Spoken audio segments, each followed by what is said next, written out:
ब्रह्मा जी ने आंख खोले तो भगवान की विचित्र रचनाओं पर उनको बड़ा आश्चर्य हुआ कि ये सब क्या है, कैसे हुआ। सृष्टि का विस्तार तो ब्रह्मा जी ने किया, लेकिन ब्रह्मा जी जब उत्पन्न हुए तो उसके पहले भी तो कुछ था। जैसे फैक्ट्री में चीजें बनती है, लेकिन चीजें बनाने का रॉ मटेरियल तो पहले ही होता है। तो ऐसे ही ब्रह्मा जी को आश्चर्य हुआ, और आश्चर्य करते करते ब्रह्मा जी का मन इतना तो गहरा चला गया कि ब्रह्मा जी का पसीना पसीना हो गया कि क्या है। उस पसीने पसीने से ब्रह्मा जी और गहरे चलते गए तो आवाज आया, तप तप तप तप करो। तप करने का मतलब है कि इंद्रियों को मन में लीन करें और मन को बुद्धि में लीन करें। तो बुद्धि को परिश्रम नहीं होगा, बुद्धि को शांति मिलेगी, तो शांत स्वरूप परमात्मा में टिकेगी। तो शांत स्वरूप परमात्मा में टिकने से मति का गाढ़ापन हो जाता है। जो हल्की हल्की वस्तुओं में मति उलझती है तो छिछरी हो जाती। जैसे पीपल का पत्ता है तो हल्का सा है, छिछरा है, तो जरा सी हवा आती जिधर को तो उधर को फड़कता रहता है। लेकिन सुमेरु पर्वत तो चाहे आंधी आ जाए, तूफान आ जाए, फिर भी स्थिर रहता है। जिसने तप किया है वो उस परब्रह्म परमात्मा में स्थित होता है। तो सत्यम ज्ञानम अनंतम ब्रह्म, जो सत्य स्वरूप है, ज्ञान स्वरूप है और जिसका कभी अंत नहीं होता, उस परमेश्वर में मति प्रतिष्ठित हो जाती है। मति जब उस परमेश्वर में प्रतिष्ठित हो जाती है तो मति का नाम बदल जाता है और वो प्रज्ञा हो जाती है। ऋतम भरा प्रज्ञा, साधारण प्रज्ञा नहीं, ऋत माना सत्य, सत्य स्वरूप ईश्वर से भरी हुई प्रज्ञा, उसको बोलते हैं ऋतम भरा प्रज्ञा। मनुष्य जब प्राण छोड़ता है, मरता है, तो उसके पहले उसके चित्त में जो वासना होती है, जो निश्चय होता है, उसी के अनुसार उसका मन और प्राण मति के निश्चय के अनुसार ही लोक लोकांतर में गति करता है। जैसे आपकी मति में निश्चय हो गया कि हम शिविर में जाएंगे, चाहे उत्तरायण की ठंड बरसो, चाहे चेटीचंड की गर्मी पड़ो, हम तो शिविर में जाएंगे, सत्संग सुनेंगे, साधन करेंगे, और जो कुछ कठिनाइयां सहेंगे वो तब हो जाएगा। कीर्तन सत्संग से आनंद आएगा और साधन से मति की शुद्धि होगी, परमात्मा के रास्ते में आगे बढ़ जाएंगे। तो ये निर्णय मति ने किया कि शिविर में जाना है, तो मन ने और प्राण ने योजना बनाई कि फलानी तारीख जाना है, फलानी गाड़ी से जाना है, टिकट लेना है। हाथों ने हिलचाल की, पैरों ने यात्रा की, आंखों ने देखने का काम किया। निर्णय केवल मति बाई का था, ऑर्डर उसका था।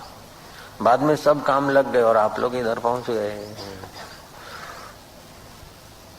तो फिर इन इंद्रियों को जैसा मिलेगा उस प्रकार का इंद्रियों का आकर्षण और मन का मनन बनेगा। मन के मनन और इंद्रियों के आकर्षण का निचोड़ मति के आगे जाएगा कि अच्छा हुआ, बुरा हुआ, दूसरी बार ये करेंगे, ये ले आएंगे, ये न लाएंगे, ये खाएंगे, ये न खाएंगे। अब मति में अगर अच्छे संस्कार हैं, तप से युक्त मति है, तो ये चपरासियों की और कारकुन की, हेड क्लार्क की और क्लार्क और चपरासियों की। चपरासी है कर्म इंद्रियां है, क्लार्क है ज्ञान इंद्रियां और हेड क्लार्क है मन। इन सब की बात पर जजमेंट मति कैसी देती है। मति अगर बढ़िया होगी तो उनकी बढ़िया बात पर हाँ बोलेगी और घटिया बात को काट के फेंक देगी। मति अगर घटिया होगी तो उनकी घटिया बात को हाँ बोल देगी और बढ़िया बात पर ध्यान नहीं देगी।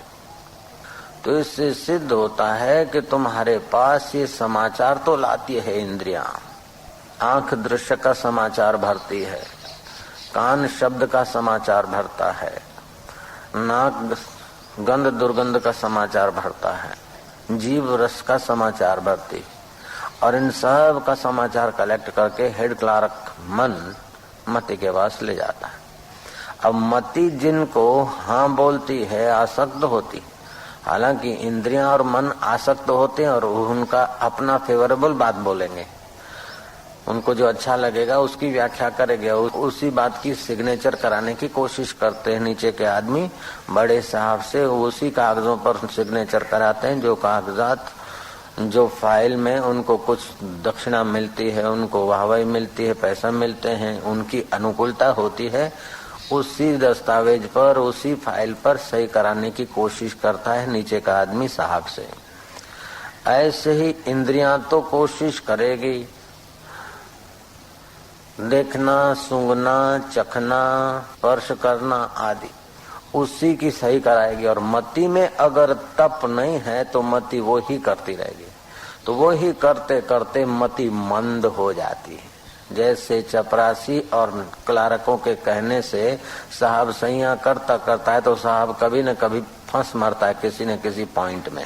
जयराम जी ऐसे ये साहबों की साहब जो मति देवी है वो फिर फंसती। वो साहब तो नौकरी गंवाता है, फंसता है तो घर बैठता है, लेकिन ये मति और ये मन तो घर क्या बैठे 84 लाख जेल भोगते। बार बार माताओं के गर्भ में जब देखने सूंघने चखने की वासना मति ने स्वीकार कर ली तो मति का स्वभाव हो जाता है कि अभी ये खाना है, ये चखना है, ये करना है, ये करना है, वो कराना है। तो ये करते कराते जिंदगी पूरी हो जाती है, फिर भी कुछ न कुछ करना भोगना बाकी रह जाता है। तो भोग की वासना युक्त जो मति है वो जब प्राण निकलते हैं तो अपनी मति में जिस भोग का आकर्षण होता है उसी वातावरण में फिर से ये जन्म लेता है, और फिर वही भोग भोगते भोगते दूसरे संस्कार क्रिएट हो जाते हैं। तो फिर संस्कार तो बनते जाते और भोगता जाता है।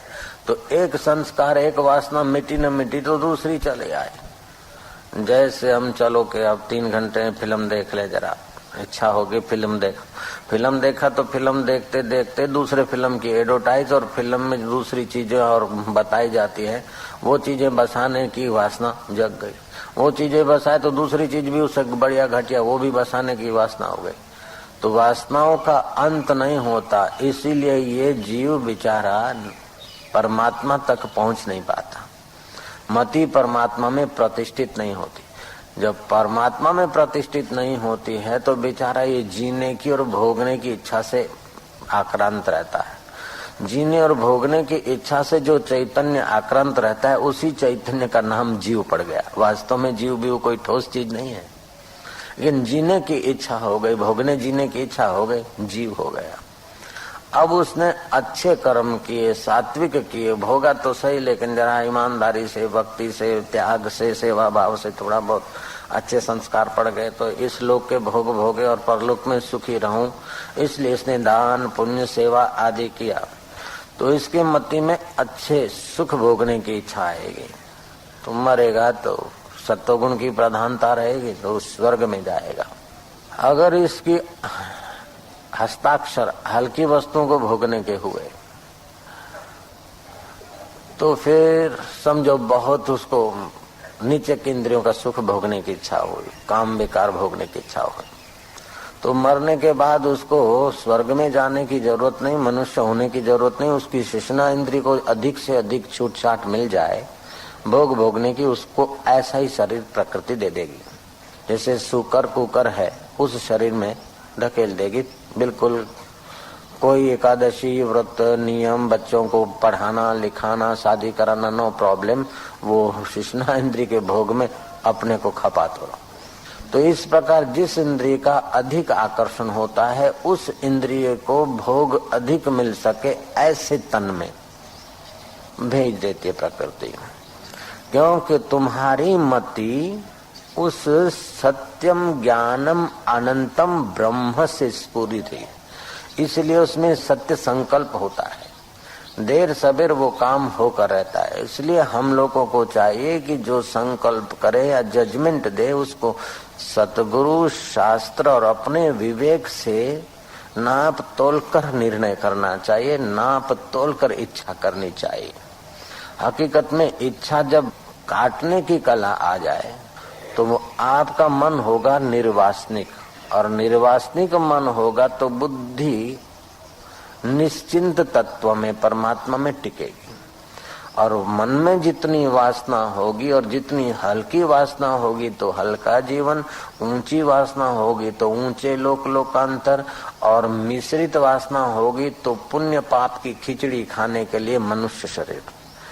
और उससे भी अगर ऊंची एक अवस्था है जो सत्संग और तप करके आत्म परमात्मा के विषय का ज्ञान पा लेगा, तो प्रारंभ में थोड़ा कठिन लगेगा, लेकिन एक बार पा लिया तो मति को, मन को और इंद्रियों को जो शांति, आनंद और रस मिलता है, उस रस, शांति और आनंद के आगे इस लोक में तो क्या और देश परदेश में तो क्या, स्वर्ग में तो क्या, ब्रह्मलोक में भी वो सुख नहीं जो ब्रह्म परमात्मा के साक्षात्कार में। ज्ञात्वा देवम मुच्यते सर्व पाशेभ्य, उस देव को जानने से सारे पाशों से, सारे जंजीरों से वो आदमी मुक्त हो जाता है, छूट जाता है। तो मनुष्य जन्म में ऐसी मति मिली है जो आदमी भूत का, भविष्य का विचार चिंतन कर सकता है। जो पशु हैं वो तो कुछ समय के बाद अपने माँ बाप को भी भूल जाते हैं, बहन भाई को भी भूल जाते हैं, संसारी व्यवहार उन्हीं में कर लेते हैं। लेकिन मनुष्य की मति में स्मृति है, मनुष्य की मति में योग्यता है। अब दूसरी पॉइंट से सोचे कि इंद्रियां तुमको संसार के तरफ आकर्षित करेगी, लेकिन मति परिणाम का विचार करेगी। जब मति का आदर करोगे तो विकारों में से निर्विकार की तरफ जाना बिल्कुल जरूरी दिखेगा। अगर मति का आदर नहीं करोगी और इन चपरासी और कारकुनों के कहने में ही मति बहती रहेगी तो जगत सच्चा लगेगा। जगत सच्चा लगेगा तो जगत के भोग में आकर्षण होगा। जगत के भोग में आकर्षण होने से राग द्वेष पनपेगा। राग द्वेष पनपने से इच्छा, भय, क्रोध, द्वेष, अशांति, जन्म, मृत्यु, जरा और व्याधि ये बना ही रहेगा। अगर मति का आदर करते हैं तो मति परिणाम का विचार करती है। परिणाम का विचार करने से मति इंद्रियों को और मन को खाने पीने देखने की इजाजत तो देती है, लेकिन औषधवत खाना पीना, देखना सुनना ये औषधवत हो जाए तो इंद्रियों और मन का परिश्रम कम हो जाता है, तो उससे भी मति को थोड़ी पुष्टि मिलती जाती है। और ज्यों ज्यों पुष्टि मिलती जाती है त्यों त्यों देखना सूंघने की इच्छाएं कम करके और मति अपने आप में तृप्त रहती है। तो तृप्त मति की योग्यता बढ़ जाती है, योग्यता बढ़ जाती है तो मन और इंद्रियां उसके अधीन होने लगती है। तो मनुष्य जन्म में ही ऐसी अवस्था आ जाती है कि जब चाहा तब इंद्रियों को समेट के मन में ले आया और मन को समेट के परमात्मा में गोता मार दिया। दिल तस्वीरें हैं यार, जब की गर्दन झुका ली और मुलाकात कर ली, जब चाहा वो आत्म सुख पा लिया। तो मति में आत्म सुख पाने की जो आदत पड़ जाती है तो फिर वो जब शरीर छूटता है तो मति में, अंतःकरण में कोई वासना नहीं रहती। जब वासना नहीं रहती तो प्राण उत्क्रमण नहीं करते लोकांतर में जाने के लिए या दूसरे जन्म में भटकने के लिए। अभी तुम्हारी तीव्र वासना हो जाए चाय पीने की तो खिसक जाओगे, तीव्र वासना हो जाए तो कुछ उस जगह पे चले जाओगे। जब कोई वासना नहीं तो भाग दौड़ करने की जरूरत क्या है। जब वासना जोर पकड़ेगी तो हमारी नजर इधर जाएगी और आदमी खिसक जाएगा, तो बेईमानी भी करेगा, पैसा भी खर्चेगा, लेकिन वासना के लिए करेगा। तो ऐसे मति में कोई वासना नहीं होती। तस्य प्रज्ञा प्रतिष्ठिता, उसकी प्रज्ञा पर ब्रह्म परमात्मा में प्रतिष्ठित हो गई। तो वह साधक जीते जी सिद्ध पद को पा लिया है। तो ज्ञानी नाम प्राणा न उत्क्राम्यन्ते अत्रे विलियन्ते। ज्ञानी जिसको आत्म पर ब्रह्म परमात्मा का सुख मिल गया है, साक्षात्कार हो गया, उसका मन प्राण उत्क्रमण नहीं करते हैं। जहाँ शरीर का प्रारब्ध पूरा हुआ तो शरीर तो 5 भूतों में, स्थूल भूतों में लीन हो जाएगा और सूक्ष्म शरीर उसका सूक्ष्म भूतों में लीन हो जाएगा, व्याप जाएगा। और आत्मा तो पहले ही परमात्मा से मिला हुआ है, वो कोई परमात्मा के पास कोई लोकांतर में नहीं जाएगा। वो तो सत चित्त आनंद स्वरूप जो आकाश से भी अत्यंत सूक्ष्म है, उस परब्रह्म परमात्मा में साक्षात्कार के दिन ही एक हो गया था। केवल देह की बाधा थी, प्रारब्ध ने देह की बाधा को पूरा कर लिया, वो व्यापक ब्रह्म हो गया। तो अब हमारे हिस्से क्या आता है कि हमारे हिस्से आता है कि हम इंद्रियों का आदर इतना न करें। तुलसीदास ने ठीक कहा है, देखिए सुनिए गुनिए मन माही, मोह मूल परमार्थ नाही। ये देखने सुनने और मन में जो गुनने विचार करने में आता है वो सब मोह मूल है, परमार्थ नहीं है, वास्तविक में सत्य नहीं है।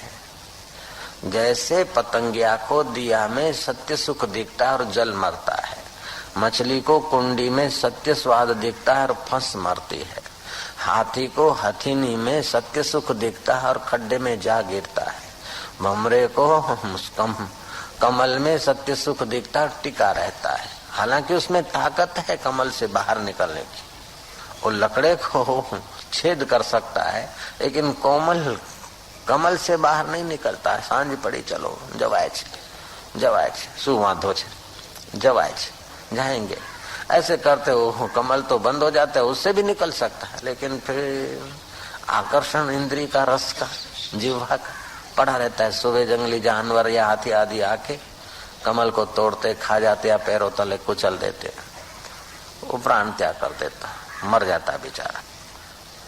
एक बात और समझनी पड़ेगी, ऐसा नहीं कि हम निपट अज्ञानी हैं, क्या अच्छा है क्या बुरा है ये सब लोग जानते हैं, क्या पुण्य है और ये क्या पाप है ये भी काफी हिस्से में हम लोग जानते हैं, क्या करना चाहिए क्या नहीं करना चाहिए ये भी जानते हैं हम लोग। फिर भी जो नहीं करना चाहिए वो कर रहे हैं, उसके पीछे एक ही है कि सुख की लालच, सुख की लालच। नहीं करना चाहिए फिर भी कर रहे हैं, क्योंकि दुख का भय, भयभीत होकर भी कुछ करना पड़ता है, समाज क्या बोलेगा, लोग क्या बोलेंगे। तो सुख की लालच और दुख के भय ने अंतःकरण को कमजोर कर दिया, मति को अपने कंट्रोल में ला दिया कवर। जैसे एक मुनीम ने सेठ को कह दिया कि मेरा 1000 रुपया पगार नहीं चलेगा, 1500 कर दो, तो एकदम इतना चला। 7 साल से नौकरी करता है, 100 बढ़ाता आया हूँ तेरा, और अभी 1000 का 1500 मांगता है। कुछ तो सोच, शर्म नहीं आती? बोले मेरे को क्या शर्म आएगी, मैं तो ये गया, लेकिन फिर तुम्हारी ये पेढ़ी नहीं चलेगी, ये ध्यान रखना सेठ जी। क्यों कि 2 नंबर की एंट्रियां मैं सब जानता हूँ और मेरे हाथ में वो कागज पड़ा, देख लो।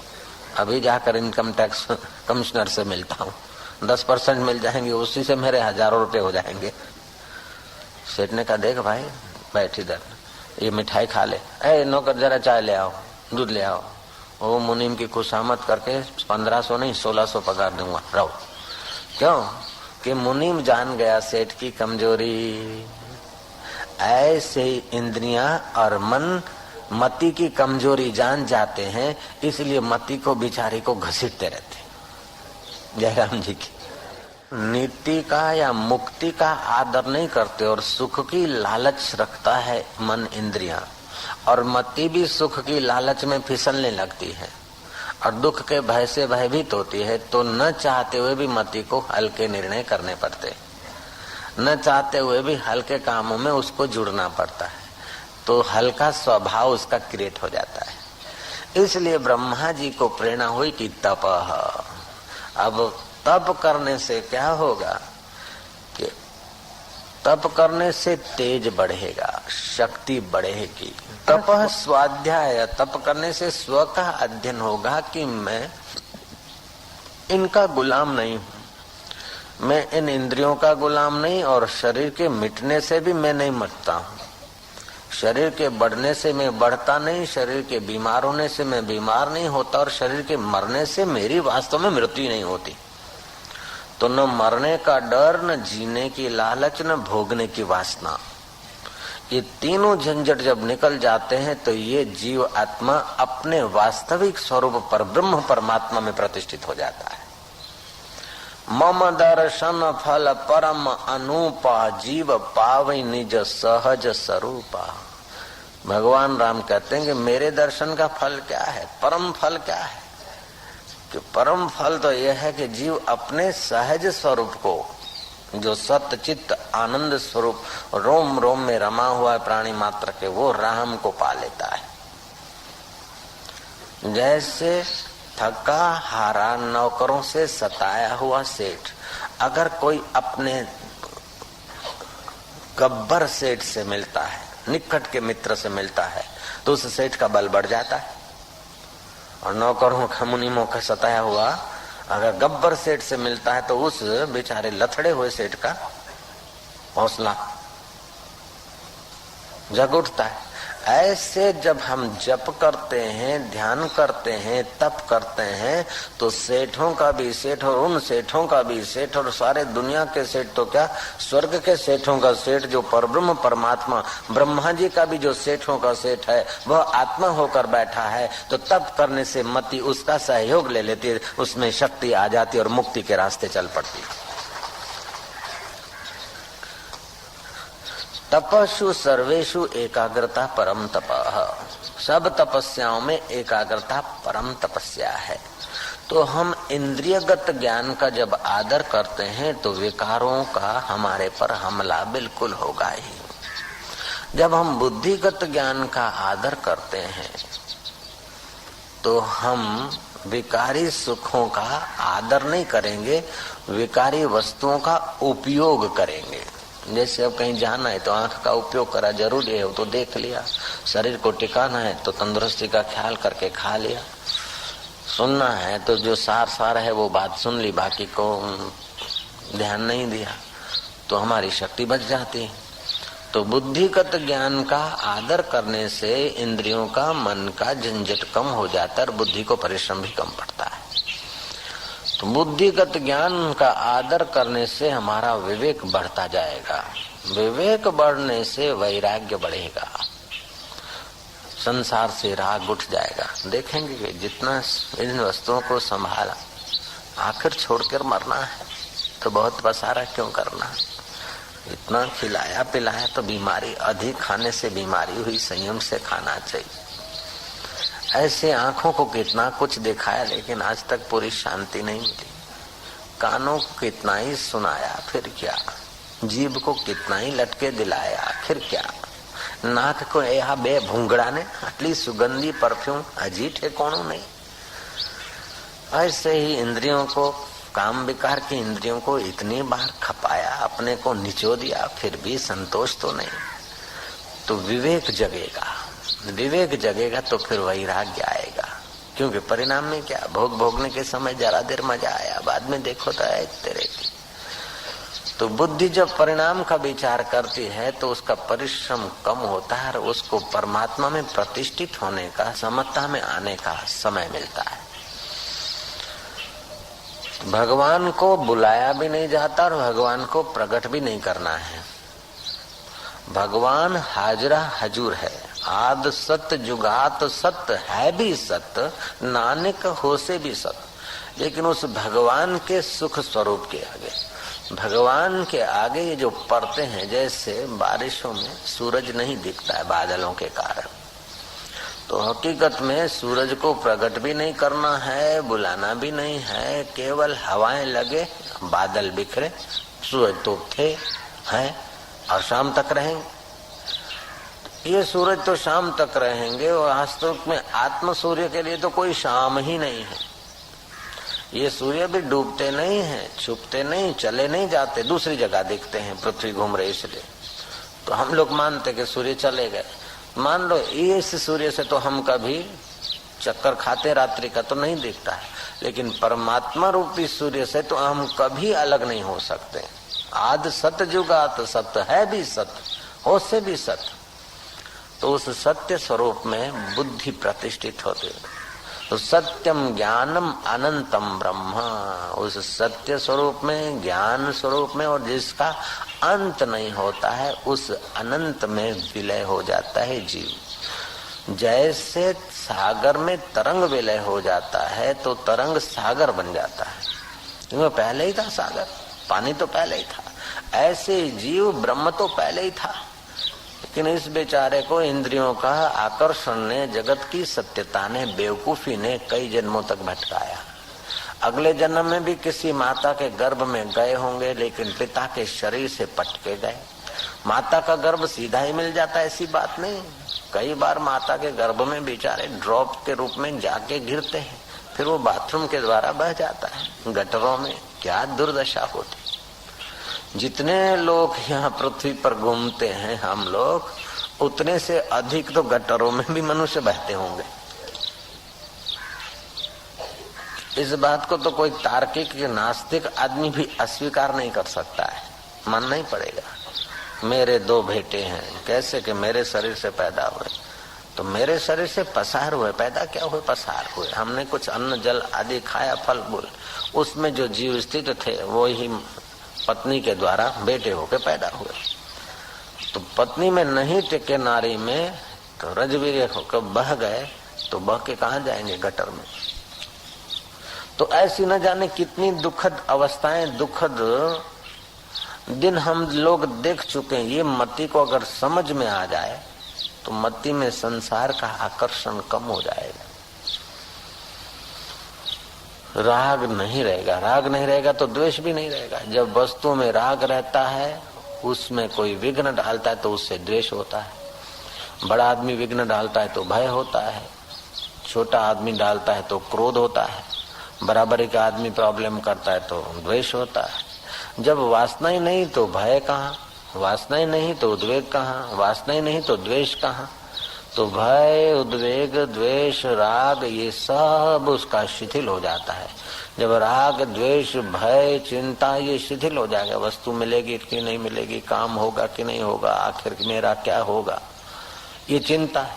अब मेरा क्या होगा, हो के मन इंद्रियों का होना है, शरीर का होना है, और इसका कितना भी हुआ अंत में तो छूटना ही है।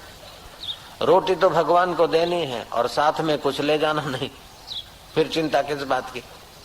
रोटी तो ईश्वर को देनी है और साथ में कुछ ले जाना नहीं।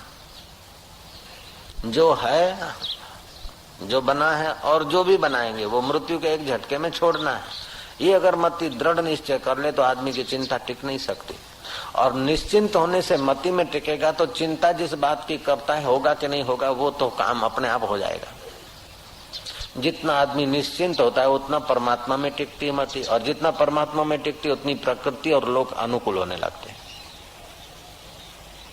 तो यही कारण है कि जो दुरात्मा है उसकी इच्छाएं पूरी जल्दी से होती नहीं, थोड़ी बहुत होती, तभी भी वो दुखी का दुखी रहता।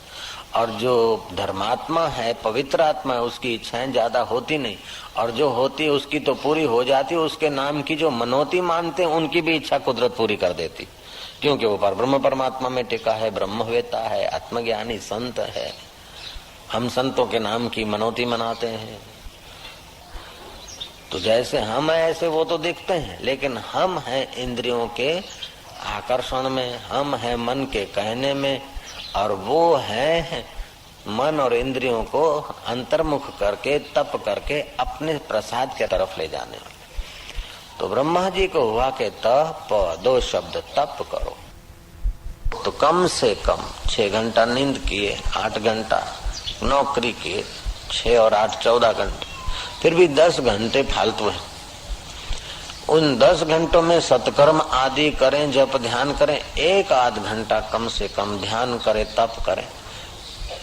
तो जैसे दूध को उबालते हैं ना तो दूध गाढ़ा हो जाता है, रबड़ी बन जाता है, ऐसे ही मति गाढ़ी हो जाएगी, मजबूत हो जाएगी, शक्तिशाली हो जाएगी। तो शक्तिशाली मति उन आत्म सूर्य के बादलों को हटा देगी।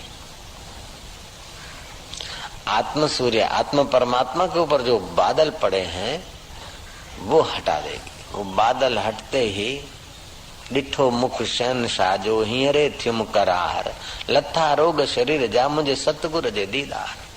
वो अज्ञान अविद्या के बादल हटते ही ब्रह्म विद्या के बल से वो ब्रह्म परमात्मा का प्रसाद पालेगी।